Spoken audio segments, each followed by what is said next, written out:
सांगली जिल्ह्यात खासगी फायनान्स एजन्सीचे वसुली एजंट असल्याचं भासवून वाहनधारकांना धमकावून पैसे लुटणाऱ्या टोळीविरोधात मिरज येथील महात्मा गांधी चौक पोलीस ठाण्याच्या डीबी पथकाने अवघ्या 2 तासात यशस्वी कारवाई करत 4 आरोपींना अटक केली।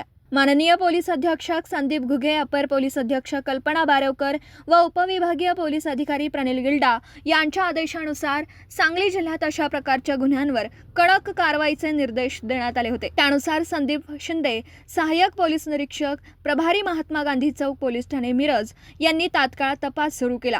दिनांक 21 डिसेंबर रोजी फिर्यादी शीतल कुमार बळवंत माने हे त्यांच्या बहिणीसोबत उपचारासाठी कोल्हापूरहून मिरजकडे येत असताना सोलापूर हायवेवरील हॉटेल शंभूजवळ 4 अज्ञात इसमांनी त्यांची ॲक्टिवा गाडी अडवली। आरोपींनी स्वतःला खासगी फायनान्स एजन्सीचे वसुली एजंट असल्याचं भासवून कर्जाचे हप्ते थकले असल्याचं सांगत गाडी जप्त करण्याची व बहिणीस जीवे मारण्याची धमकी दिली। त्यानंतर आरोपींनी जबरदस्तीने 8,000 रुपये ऑनलाईन घेतले व गाडीची नंबर प्लेट तोडून नुकसान केलं।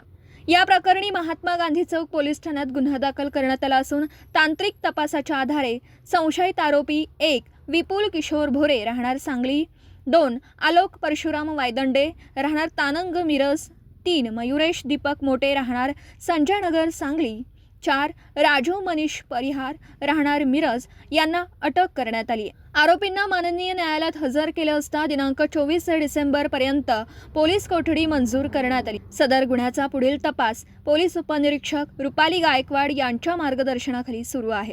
दरम्यान सांगली जिल्ह्यात अशा प्रकारे बेकायदेशीर वाहन अडवणूक व लुटमार करणाऱ्या टोळ्या कार्यरत असल्याची माहिती मिळत असून नागरिकांनी अशा प्रकारांना बळी न पडता तात्काळ डायल 112 वर संपर्क साधावा असं आवाहन सांगली जिल्हा पोलीस दलातर्फे करण्यात आलं। नमस्कार, मी सहाय्यक पोलीस निरीक्षक संदीप शिंदे, प्रभारी अधिकारी महात्मा गांधी चौक पोलीस स्टेशन।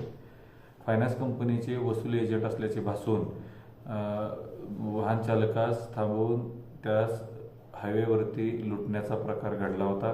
त्या अनुषंगाने महात्मा गांधी चौक पोलीस स्टेशन येथे 318/25 भारतीय न्याय संहिता कलम 309 व इतर कलमान्वये गुन्हा दाखल करण्यात आला होता।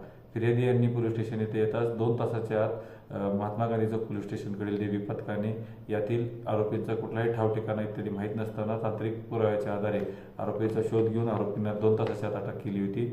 आरोपींना माननीय न्यायालयाकडे हजर करताना आरोपींना न्यायालयाने 2 दिवस पोलीस कोठडी दिली आहे।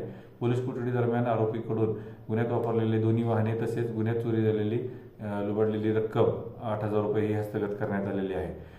यात माननीय पोलीस जिल्ह्याचे पोलीस अधीक्षक माननीय संदीप घुगे, अपर पोलीस अधीक्षक कल्पना बारेवकर मॅडम, SDPO माननीय प्रणिल गिल्डा सर यांच्या मार्गदर्शनाखाली वारंवार अशा प्रकारे लुटमार करणाऱ्या टोळीबाबत आम्ही कारवाईसाठी प्रयत्नशील होतो।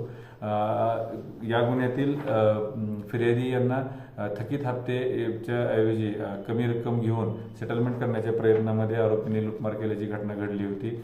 आम्ही याद्वारे सर्व नागरिकांना आवाहन करत आहोत की अशा प्रकारे जर वाहनाची किंवा इतर रिकव्हरीच्या बाबत कुणीही फसवणूक करून किंवा लुबाडणूक करून किंवा लुटमार करण्याचा प्रयत्न करत असल्यास आपल्याला भासून आल्यास दर्शनास आल्यास आपण तात्काळ डायल 112 ला संपर्क करायचा आहे किंवा तात्काळ सांगली जिल्हा नियंत्रण कक्षाला आपण संपर्क करून याबाबत माहिती द्यायची आहे।